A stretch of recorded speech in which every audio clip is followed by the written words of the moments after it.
another episode, Entrepreneurs in Fuego. We're documenting the journey of incredible entrepreneurs. Gail, Gust, Uncharted Marketing. Yes.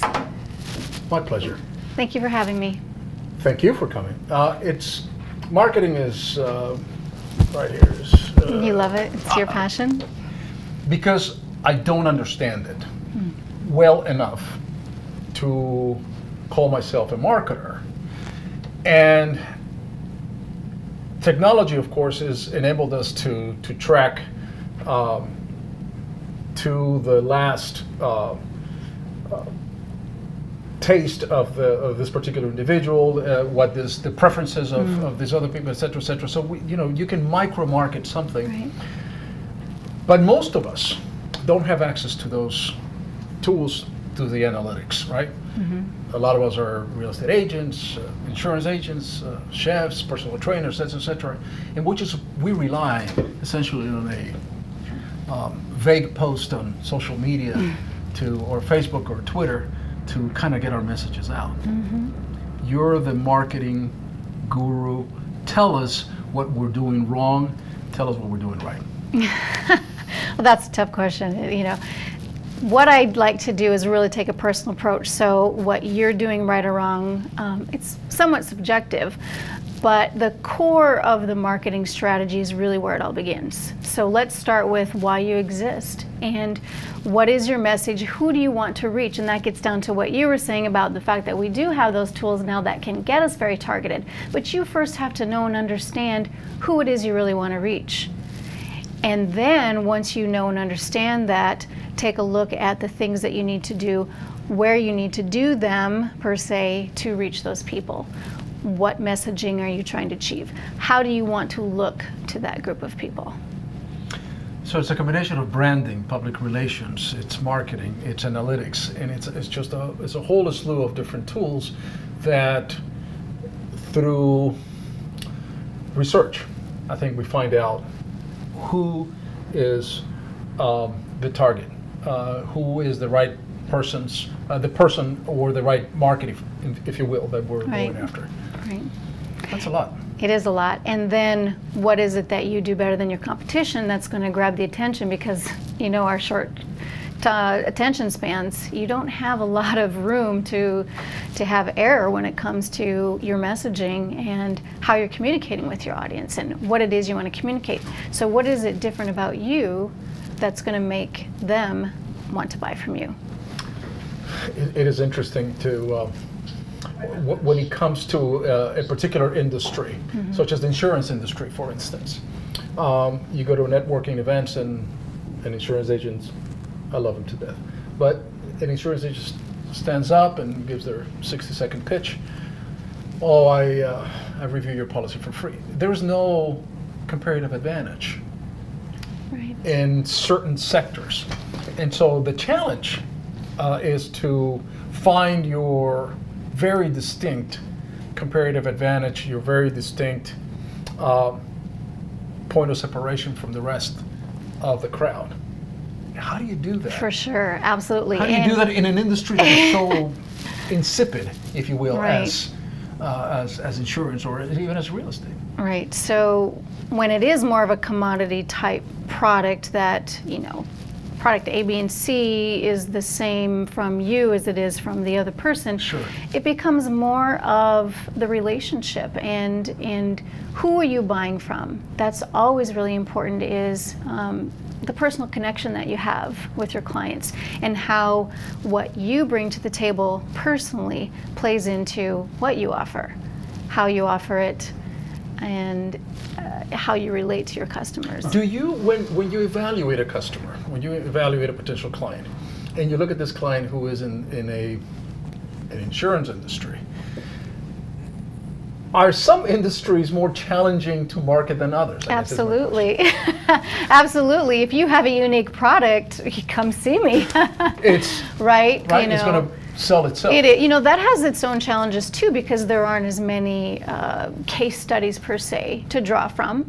So when it's a unique product, a unique offering, you're kind of like throw some mud up against the wall and see, a little bit more that way of trial and error because there aren't examples to use and the competition to watch.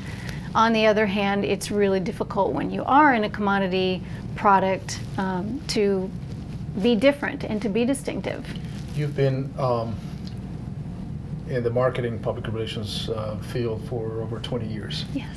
What did you do prior to that? Were you always in this field, or did you do something Always. else? Starting from college, was fortunate to just have amazing mentors through my whole career and really treasure what I've been able to pull from so many leaders, and primarily working for entrepreneurial organizations where it was entrepreneurs who started and grew their company. And so being able to be on the inside of those organizations and wear all the hats and work side by side with the CEOs, and then as my career advanced, in leadership roles and directing departments, and then larger organizations where I learned more of corporate structure. So just very blessed to have been in roles where I saw all the moving parts, and that's where I think that I can bring to the table, is that I see all the moving parts, and it's not just one little component. It's the big picture. Have you been in a situation where you're with a client asks you to do a particular marketing a job for them, and you have it, and you just feel it. This is the right marketing plan, and this is just going to be a hit. And the client comes back to you and says, "No, I don't. I'm not feeling it." You're like, "Trust me, this is so good." It has happened, of course, and then you work with them to find the balance, I guess. And I'm fortunate too that I've created the relationships where I'm a trusted advisor to my clients, and so they do trust and respect my opinions and my recommendations. However, it's their business, it's their ultimate decision. So then we take a look at where are you, where am I, and figure out what that right solution is that meets in the middle. I'm going to give you a couple of names. The Edsel, the New Coke.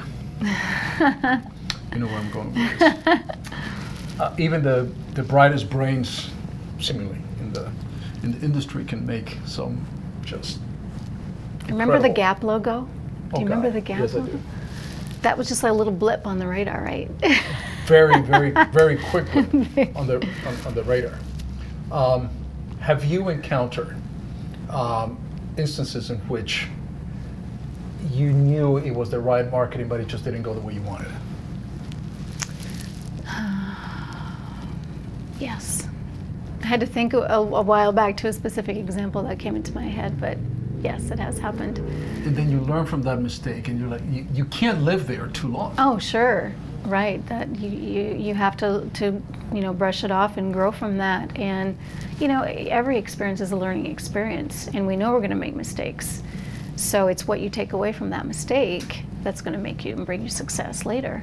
Uncharted marketing. Uncharted marketing. How do you market yourself? I do a lot of networking, face-to-face. I'm really best at one-on-one, I feel. And I've also been very fortunate through the networking and relationships I've built is to get referrals. And referrals from business people who have encountered my work when I was working in corporate America. So a mix of people who I worked with in the corporate arena, as well as now being on my own and networking. So yeah, networking and referrals. Videos are very powerful, Yes. and I believe that's where the industry is going. Mm-hmm. We had a gal today that does 360 videos, virtual reality videos, and I think she was talking about that in a couple of Christmases. That's going to be so ubiquitous. Everybody's going to be running around Right. 360 and everything Yeah. else. So technology definitely does play a huge role. And videos is probably, if you don't see it in action, if I don't see you, if I don't click on a video, and in your website you have a video of yourself talking about what you offer and so forth. If we don't see it, then it's not going to be as effective. No, and it's proven time and again that people are attracted to videos. And don't you want to see who you're going to be dealing with? Don't you want to get a little piece of their personality before you do business with them? Where do you see yourself in the future? I love what I do. I'm very passionate about marketing. I love being able to create my own destiny, if you will, and have a balance of being a mom and soon-to-be wife, Ken, and be able to work with the clients that I choose to work with in the types of environments that are open and friendly and honest and operate with integrity. So just continuing that and creating a legacy for my kids and being just really proud of what I have accomplished and what I can offer to my clients. Beautiful thing. Gail, Gust, Uncharted Marketing. Ba ba ba ba. Amazing, amazing. I just listening to you, it's just trying to pick up little bits and pieces and nuggets of gold that are just dripping right here. Thank you. We're out.